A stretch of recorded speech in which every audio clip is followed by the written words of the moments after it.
Bonjour à tous, j'espère que vous allez bien, j'espère que vous vous portez bien. Aujourd'hui, nouvel épisode de podcast et ce sera le cas chaque semaine, dimanche à 15h. Alors juste pour vous dire un peu ce qu'on va aborder comme thématique aujourd'hui, on va aborder la thématique de la foi. On m'a posé une question sur Instagram, je vous ai mis une petite boîte à questions, boîte à idées en story et une idée est venue, c'est celle de la foi. Comment avoir la foi? C'est une question de Marie, je ne vais pas dire son pseudo pour garder son anonymat. Marie qui nous demande comment avoir la foi. Alors précisément, je vous lis son message parce que je lui ai demandé de préciser. Comment faire confiance à Jésus? Comment être sûr qu'il existe? Comment être convaincu que je dois abandonner ma vie pour lui? C'est vrai que pour beaucoup c'est évident, mais moi j'arrête pas là. Désolé, j'arrête pas de douter, donc ça m'empêche d'avancer. Donc voilà, c'est son message et c'est une question hyper intéressante. C'est vrai que ça me paraît évident pour moi et pour des raisons personnelles, on va l'aborder. On va l'aborder dans cette thématique, dans ce podcast où je vais vous parler de mon expérience. Je vous préviens tout de suite, ça risque d'être assez fouillis, mais on va commencer par répondre à la question, comment être sûr qu'il existe? Alors, comment être sûr que Dieu existe? À cette question, j'ai 4 réponses. Donc, pour cette question précise-là, je vais aborder 4 thématiques. Quatre angles de réponse. Ensuite, sur la question de abandonner sa vie, on va l'aborder aussi. Et je pense même qu'on va commencer par ça. Et puis, comment faire confiance à Jésus? On va essayer de répondre à cette question-là aussi.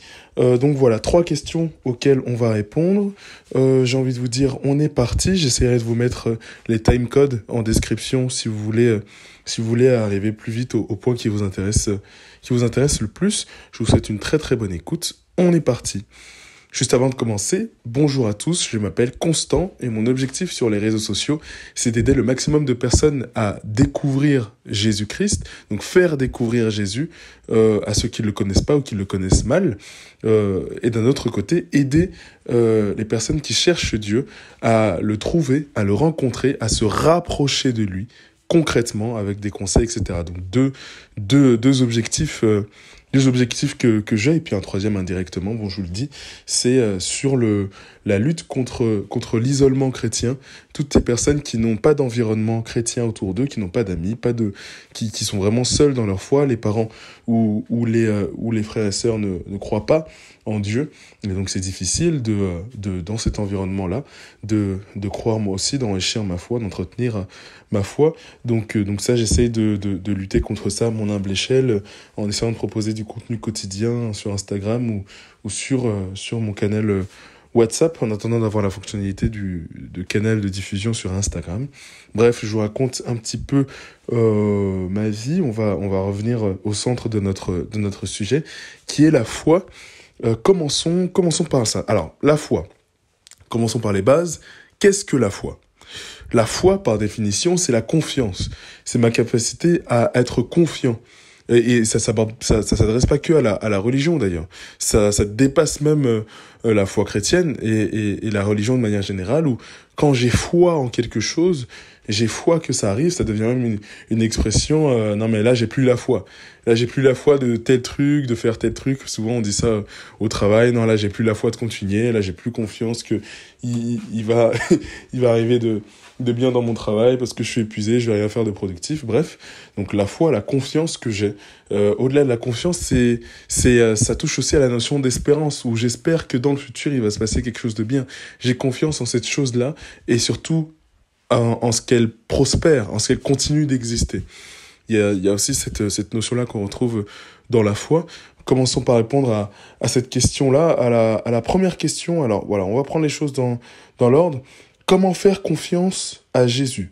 On va commencer par là et on va aborder la deuxième question juste après, où j'ai le plus de choses à dire sur comment être sûr que Dieu existe. Et je pense qu'il y a une question qui intéresse pas mal de personnes aussi qui ont cliqué sur cet épisode de podcast. Comment faire confiance à Jésus? Je vais pas trop m'étaler, je vais juste répondre. le meilleur moyen de faire confiance à Jésus, c'est de le rencontrer, c'est de le connaître. On peut pas faire confiance à quelqu'un qu'on connaît pas. Et c'est absolument normal et heureusement que notre cerveau fonctionne comme ça. On a du mal à faire confiance à des choses, à des personnes qu'on ne connaît pas ou qu'on n'a jamais vues, etc. C'est totalement normal. Donc le meilleur moyen d'avoir plus la foi en Jésus, c'est de savoir qui il est.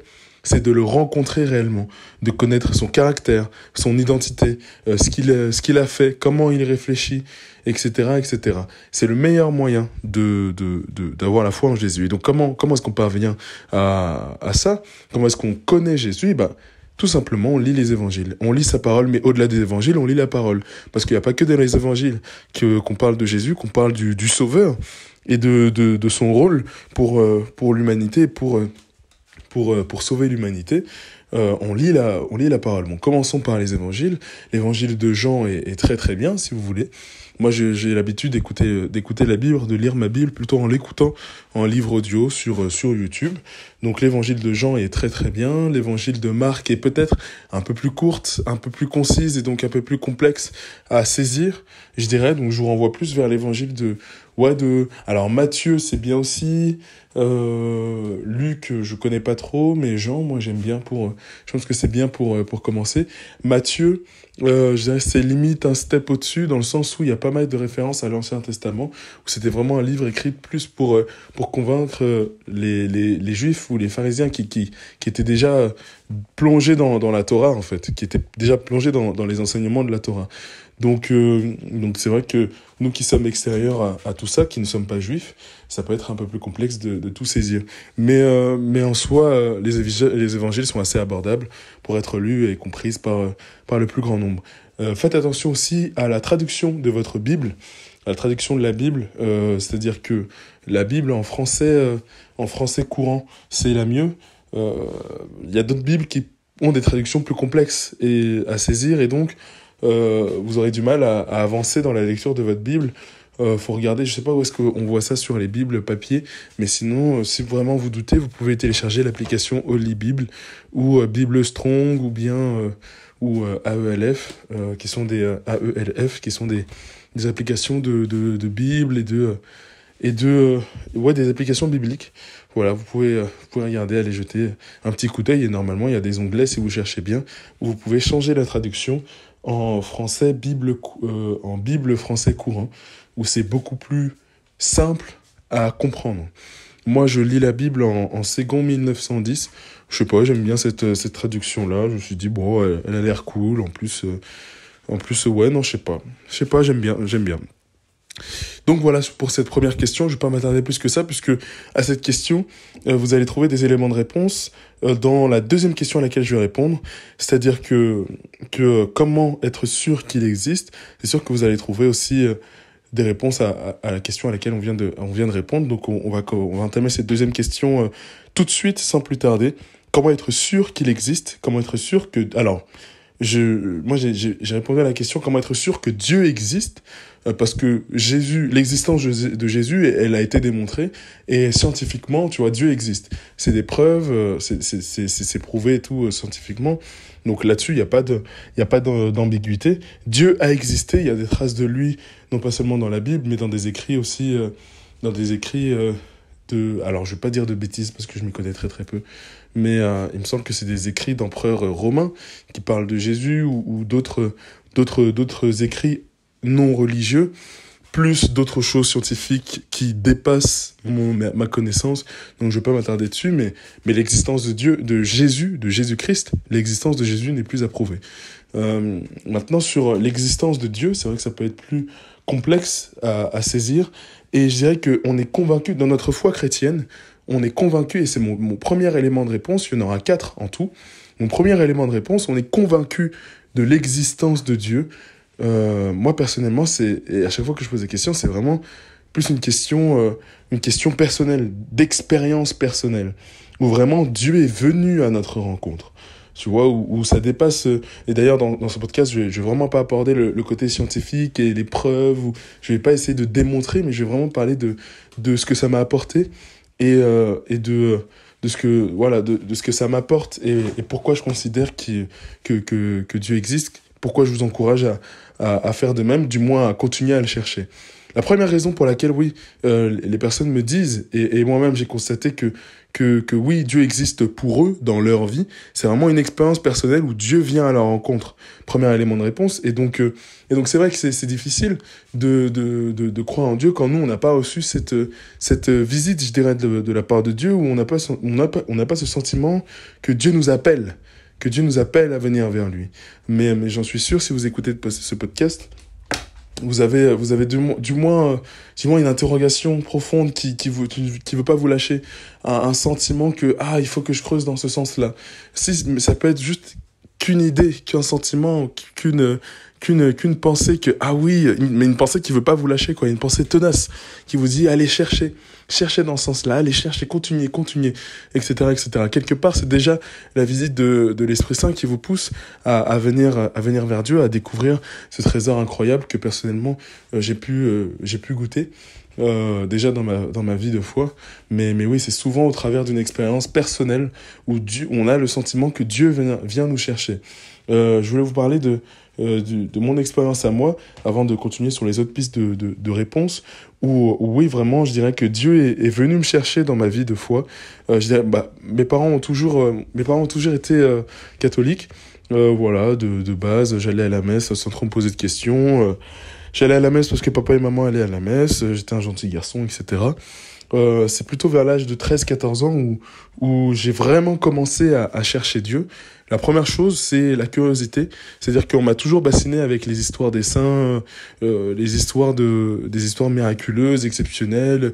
Lui, il a entendu Dieu, lui, il pouvait se téléporter, lui, il pouvait truc. Donc, je parle de Padre Pio. L'autre, il pouvait faire ça. Et moi, je voulais des super pouvoirs aussi. C'est bête, mais moi aussi, je voulais vivre quelque chose d'extraordinaire. Hors de l'ordinaire, tu vois, tu as du temps à tuer, t'as envie d'être, d'atteindre ce niveau-là, quoi. Donc j'ai commencé à chercher Dieu vraiment par ce biais-là. J'ai commencé à chercher Dieu comme ça. Petit à petit, j'ai compris un peu plus de quoi il était question dans la foi, où au-delà de l'aspect physique des choses, où je peux entendre Dieu, où je l'entends de manière intelligible par mes oreilles, où je peux me téléporter, où je peux faire ci, ou bien tu vois, au-delà de l'aspect extraordinaire et quelque part charnel, il y a vraiment quelque chose de beaucoup plus profond à trouver. Et donc j'ai passé 2-3 ans à vraiment chercher Dieu un peu dans le vide, où c'était très compliqué, dans le sens où c'était assez peu concret, et puis en même temps t'as tes amis aussi qui te challenge, sauf que toi t'as fait le choix de chercher Dieu, donc tu vois, c'est un dilemme assez particulier. Donc j'ai vécu comme ça un peu 2-3 ans jusqu'à mes 17 ans, où vraiment à 17 ans ça a été vraiment une expérience ponctuelle, et c'est justement à la période où j'ai commencé à être fier de Dieu, fier dans le sens où j'ai plus honte de parler de Dieu, où j'ai plus honte d'afficher ma recherche de Dieu. Au-delà de tout ça, je n'ai pas honte de dire oui, je crois en Dieu, et oui, ça m'apporte quelque chose, où vraiment j'ai pas honte de le dire, et je le dis avec passion, je le dis avec sourire. C'est à ce moment-là, quelques temps après, dans la même période, où j'ai fait cette expérience ponctuelle de la présence de Dieu.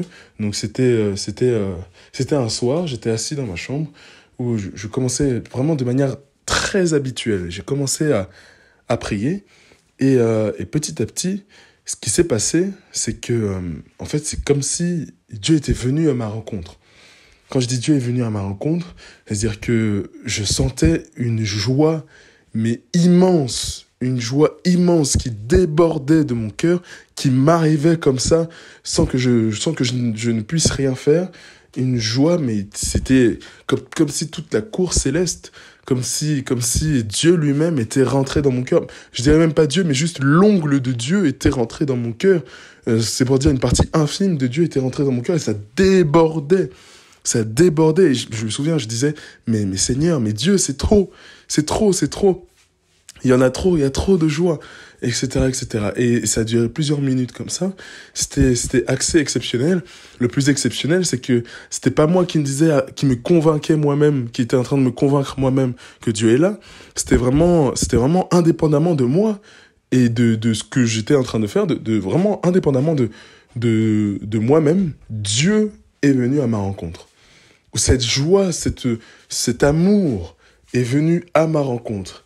et c'était lumineux alors que j'étais dans ma chambre le soir, la lumière éteinte, etc. C'était lumineux, une lumière, et enfin bref, c'est très complexe à décrire, mais c'est une expérience que j'ai vécue et qui, depuis ce jour-là, je suis convaincu que Dieu existe. C'est vraiment une expérience très personnelle où il y a tout un tas de choses que ton esprit, que ton entendement, que ta conscience et ton esprit comprend, capte, mais il y a que toi qui peux le capter.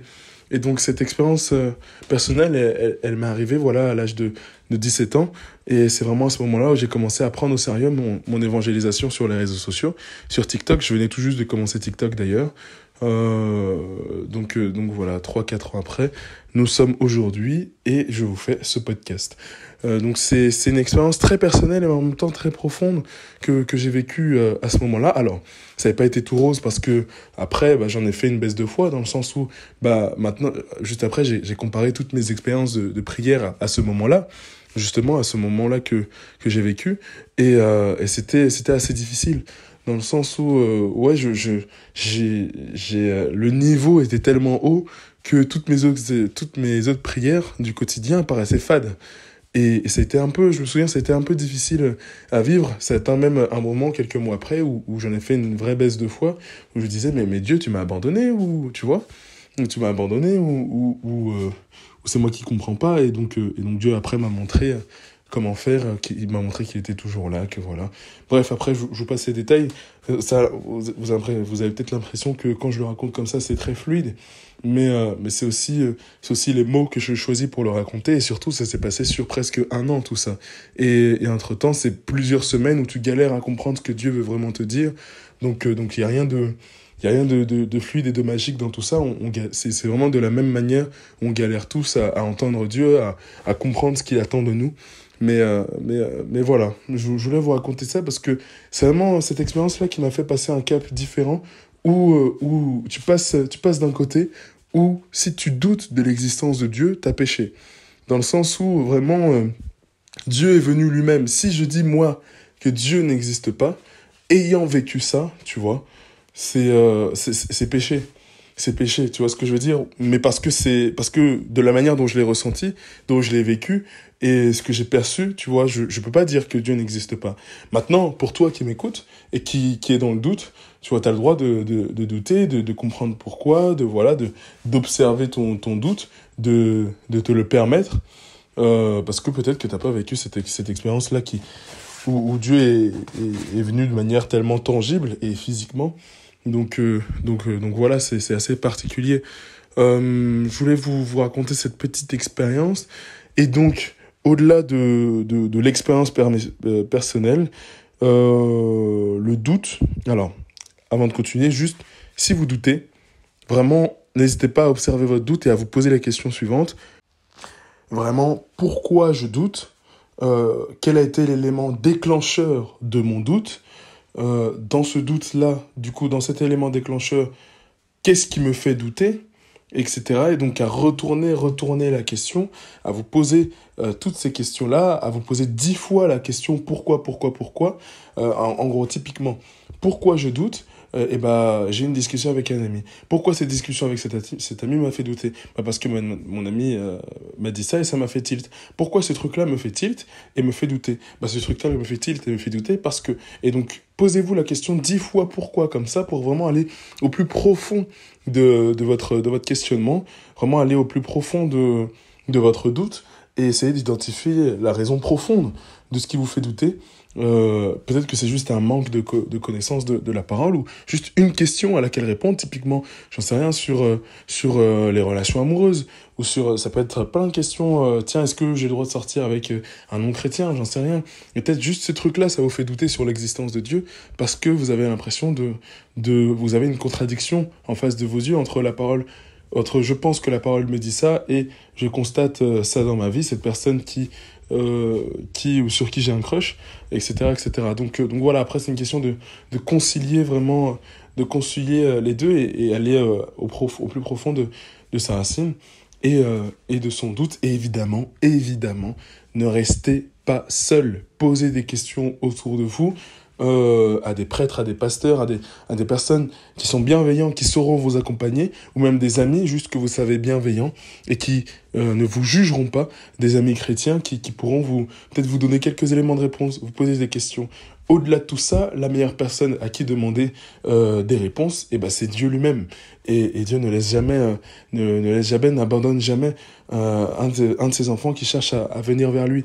Donc vraiment, n'hésitez pas à poser la question à Dieu, à lui faire part de vos doutes, à lui faire part de vos interrogations, et à demander avec un cœur sincère, Seigneur Jésus, éclaire-moi, éclaire ma route. Une fois qu'on a demandé ça à Dieu, l'enjeu c'est de rester ouvert à la réponse qu'il peut m'adresser. Est-ce qu'il va me répondre par un de mes amis, une personne de mon entourage? Est-ce qu'il va me répondre par un événement, une situation? Cet événement imprévu que j'ai vécu, est-ce que ce ne serait pas la réponse de Dieu? Etc., etc., etc. Après, c'est une question de percevoir la réponse de Dieu, et ça, c'est limite le contenu d'un autre podcast. Une réponse que je pourrais peut-être donner dans un autre podcast, en tout cas réponse selon mon expérience, mon vécu, selon mes connaissances. Passons à la deuxième partie de ce podcast, et qui est, en gros, donc toujours sur la question comment être sûr, non pas la deuxième partie de ce podcast, la deuxième partie de comment être sûr que Dieu existe. On a dit, c'est expérience personnelle, c'est Dieu qui vient nous chercher, mais il y a quand même des raisons pour lesquelles continuer à croire en Dieu, continuer à chercher Dieu, même si j'ai pas vécu cette expérience-là personnelle. Comme je l'ai dit, il y a une question aussi où on sent, on a cet élan du cœur, ou cette pensée, ou cette idée qui veut pas nous lâcher, qu'on doit continuer à chercher Dieu. Et moi, je vous encourage vraiment à continuer de le chercher. Pourquoi ? Parce que il y a quand même des choses à récupérer. Il y a quand même des choses à prendre, des choses à récupérer dans sa vie de foi, dans sa recherche de Dieu, sans aller à l'expérience extraordinaire telle que je l'ai vécue, où moi, personnellement, je me souviens de choses que j'ai reçues avant cette expérience-là, ou pendant mes 2-3 ans de recherche, avant mes 17 ans, où j'ai pu recevoir vraiment des choses. Et la chose la plus flagrante que j'aimerais vous partager, que j'ai reçue durant mon expérience, c'est, comment dire, je sais pas comment l'expliquer, mais c'est vraiment un sentiment global, un état d'être, un stade d'état d'être où tu es en paix, mais en paix profonde. Et cet état de paix, je l'ai plus perdu. Depuis, alors sauf en médecine, bon, c'était une période compliquée parce que j'ai un peu, c'est particulier la médecine, parce que j'ai fait une première année de médecine, et moi j'ai vraiment été dans cette situation où c'était à la limite où je me suis travesti moi-même, je parle spirituellement parlant, où j'ai un peu renié mes valeurs à moi, ce que j'avais choisi de suivre dans ma vie. Enfin bref, je pourrais vous en parler plus tard. Mais cet état de paix et d'équilibre, aussi longtemps, et c'est parce que je l'ai perdu que j'en connais sa valeur. Et justement, aussi longtemps que je le garde, que je le garderai, que je chercherai Dieu, je sais que cet état de paix ne me quittera pas. Mais pas parce que Dieu me donne en mode, il me donne la carotte et moi je suis un âne qui le suis. C'est vraiment l'exercice de Dieu, l'exercice profond de Dieu m'a apporté ça. Et donc, quand je parle de paix, je peux vous le décrire, c'est vraiment un état d'être. C'est pas juste je suis en paix ou je suis content sur le moment ou sur quelques semaines. C'est vraiment un état d'être profond, un équilibre dans l'existence qui te permet enfin, je sais pas comment expliquer, une clarté mentale, une clarté de vie qui te permet de vraiment être en paix sur énormément de choses, te détacher d'énormément de choses. Déjà, le recul que ça t'apporte sur l'existence, où les choses ne te stressent plus. Il y a des choses qui te stressent plus, qui ne t'angoissent plus. Un lâcher-prise aussi. J'y travaille encore. Évidemment, je ne suis pas parfait. J'ai encore énormément de choses à travailler dans ma vie, notamment le lâcher-prise, j'y travaille encore. Parce que oui, ma recherche de Dieu n'est pas constante. Il y a quoi d'autre ? Il y a la confiance en moi, évidemment, ça aussi je le travaille encore. Ça n'empêche pas que j'ai des souffrances dans ma vie, que j'ai des moments difficiles, des moments de doute, d'extrême fatigue, parce que beaucoup de travail, etc. Voilà, tout ça c'est encore là, c'est encore présent. La difficulté de la vie ne s'en va pas. Être chrétien, c'est pas se dire, ok, j'achète une tranquillité de vie. Vraiment pas. Voire à l'inverse. Mais en termes de clarté mentale, en termes de paix durable, en termes de bonheur et de capacité à être heureux, c'est un game changer. Être chrétien, c'est un game changer, ça n'a rien à voir. Donc vraiment cet équilibre mental, cette paix, ce bonheur qui dure, que j'ai trouvé dans l'exercice de Dieu, tout le monde peut l'atteindre. Tout le monde peut l'atteindre. Et il n'y a pas de limite à ça. C'est vraiment une fluidité. C'est très dur à expliquer. Mais c'est vraiment quelque chose que j'ai trouvé dans la recherche de Dieu. Et parce que j'ai pris au sérieux, vraiment j'ai pris au sérieux la recherche et l'exercice de Dieu, que aujourd'hui j'arrive à dire oui, cette paix je la ressens. Évidemment elle n'est pas à son summum parce que je continue de la travailler, de l'exercer, de la perfectionner, et même au-delà de la perfectionner, je continue d'en apprendre énormément sur l'existence, sur la vie. Il y a encore des situations, des imprévus que j'apprends à gérer, des situations de stress, notamment au travail, où j'apprends aussi à gérer. Mais le traitement de ces événements-là qui arrivent à moi n'est pas du tout le même. Le traitement, la manière dont tu vis les choses, c'est très différent. C'est très très différent parce que tu as Dieu avec toi, première chose, et parce que tu mets en application ce qu'il te demande de mettre en application. Et c'était vraiment... Je vous en parle avec beaucoup de passion, mais je vous encourage vraiment à vous accrocher, à continuer à chercher, parce que ça en vaut vraiment la peine. Ça en vaut vraiment la peine. Et de surcroît, tu as l'expérience extraordinaire de la présence de Dieu qui vient te rendre visite de temps en temps. Mais vraiment, c'est très, très, très profond. C'est très, très, très profond. Et cet état d'être, franchement, je ne le lâcherai pour rien au monde. J'apprends encore à en saisir la valeur, mais j'en vois déjà les bénéfices dans ma vie, et je vous encourage à vraiment chercher Dieu pour... Rien que pour ça, ça en vaut la peine. Rien que pour ça, ça en vaut la peine. Donc voilà. Et c'est pas juste une question de morale. C'est-à-dire, c'est vraiment quelque chose qui va dépasser l'aspect moral de la foi chrétienne, ou juste, je prends la foi chrétienne comme morale et comme éthique personnelle. Ça va plus loin que ça. Il y a aussi une expérience spirituelle, une expérience profonde, où quand je la vis, tu vois, enfin, je sais pas comment expliquer, mais c'est un tout.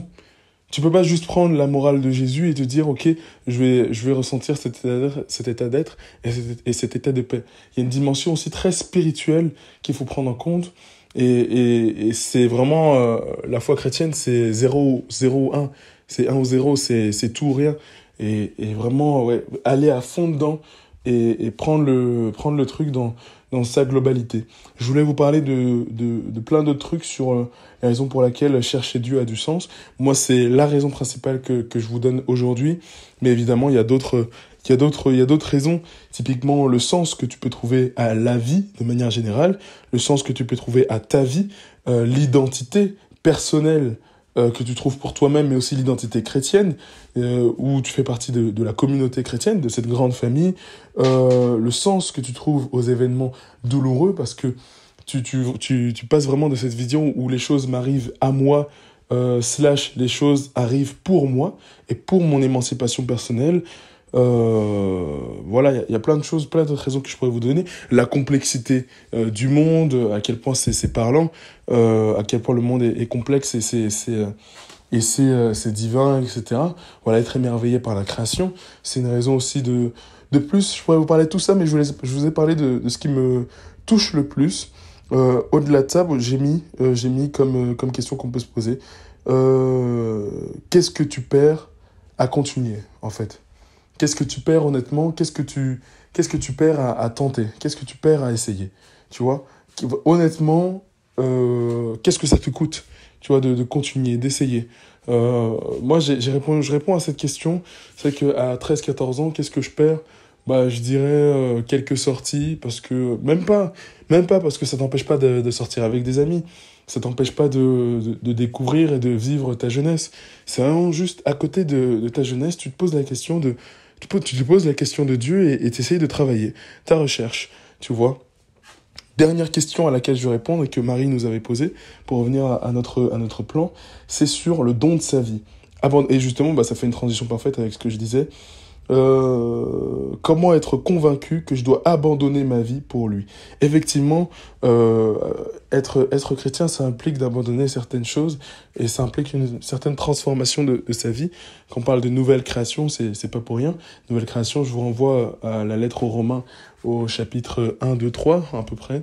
Voilà, chapitre 2, chapitre 1, 2, 3. Oui, mais évidemment, mais tout ça se fait pas du jour au lendemain. Et tu vas voir que la transformation, ça va venir limite, comment dire, ça vient pas contre toi, ça vient pas t'arracher la peau, ça vient pas, évidemment, il y a des choses qui sont un peu difficiles, mais ça se fait toujours étape par étape. Et donc, le don de soi dans la foi chrétienne, où j'abandonne mon ancien moi pour devenir une nouvelle personne, ça se fait vraiment de façon fluide et de façon, comment dire, ouais, de façon, je sais pas si ça se dit de façon estompée, un peu comme tu vois les couleurs de l'arc-en-ciel. Tu vois, tout est diffusé, il n'y a pas de séparation claire. C'est diffus. C'est diffus d'une couleur à une autre. Donc ne t'en fais pas pour ça, Marie, et toutes les personnes qui se posent la question du comment je vais faire pour donner ma vie tout entière à Jésus. Déjà, le don de soi à Jésus, c'est pas quelque chose qu'on fait de manière ponctuelle. Comme je disais, c'est une transition, mais au-delà de ça, c'est vraiment un exercice de tous les jours. Et c'est en faisant l'exercice de donner chaque jour ma vie à Jésus que j'en arrive à cette transformation. C'est vraiment un exercice de chaque jour, où chaque jour, j'essaye de, étape par étape, point par point, je commence par un état de moi que je pense que je dois changer, puis j'en passe à un autre, je passe à un autre, je passe à un autre, je passe à un autre. C'est vraiment, voilà. En plus, tu as le temps.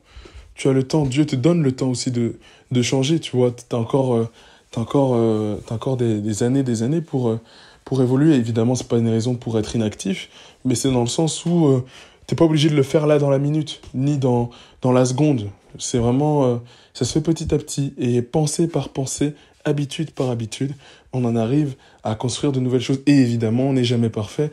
Moi, j'ai encore énormément de choses, même après tant d'années d'exercice dans la foi chrétienne, j'ai encore énormément de choses à changer. Je suis loin, loin, loin d'être parfait, et pourtant, cet état d'être, cet état de paix, je l'ai déjà trouvé, et je continue de le trouver encore chaque jour. Donc voilà, ça se fait vraiment sur le long terme. Ça se fait sur le long terme. Aie confiance. Dieu va pas te dire ouais, si tu le fais pas demain, c'est la mort. Vraiment, c'est très bienveillant. Dieu t'aime, Dieu est ton Père, et Dieu t'aime plus que moi. Donc tu vois, la bienveillance avec laquelle j'essaye de te parler, Dieu est encore plus ouvert, encore plus bienveillant là-dessus. Donc ne t'en fais pas. Les amis, je vais finir ce podcast là maintenant tout de suite. J'espère que ça vous a plu. J'ai beaucoup aimé faire ce podcast parce que j'ai parlé de mon témoignage et je l'avais pas fait. Je voulais le faire, je savais pas trop comment le faire pour le dire de manière à ce que ça puisse vous intéresser, à vous délivrer de la valeur. Voilà, je suis profondément content de vous avoir fait ce petit podcast. Je sais pas encore comment je vais l'appeler, mais voilà. Avant de finir, je suis en train de préparer un guide Devenir chrétien en 5 étapes, qui sera disponible sur Podia pour ceux qui connaissent. C'est une plateforme, en gros, je suis en train de faire mon site, Podia/Constance Essou. Je vous mettrai tout une fois que ce sera prêt. Là, c'est pas du tout prêt. Mais ouais, c'est un guide où je vais... alors, un guide vidéo que je vous proposerai, du coup, un guide vidéo avec plusieurs étapes, des petits quiz, des trucs assez cool. Et ce sera un peu comme une plateforme où vous pourrez vous connecter pour aller regarder les vidéos. Il y aura du guide gratuit. Il y aura du guide aussi payant. Voilà, en gros, de gros. Ce que j'aurais pu mettre dans un livre, je l'ai mis en guide vidéo. Et d'ailleurs, deuxième chose aussi, mon livre « Comment méditer la Bible » qui est disponible sur Amazon et qui est dans le même ton que ce podcast, avec bienveillance, des outils concrets, où j'essaie concrètement de vous aider à commencer la méditation de la Bible, parce que c'est fondamental, comme on l'a dit en tout premier, Jésus, pour avoir confiance en lui, il faut le connaître. Et donc ça implique de lire sa parole, de lire la Bible, de lire les évangiles. Donc n'hésitez pas à aller jeter un petit coup d'œil. Le lien est en description. Mettez-moi les 5 étoiles sur Spotify, histoire qu'on perce. Et, et n'hésitez pas à me mettre des commentaires. Je lis tout. Je lis absolument tout. Voilà. Soyez abondamment bénis. Dernière chose, n'oubliez jamais que vous êtes beaucoup plus proche de Dieu que vous ne le pensez. Soyez bénis, à très vite.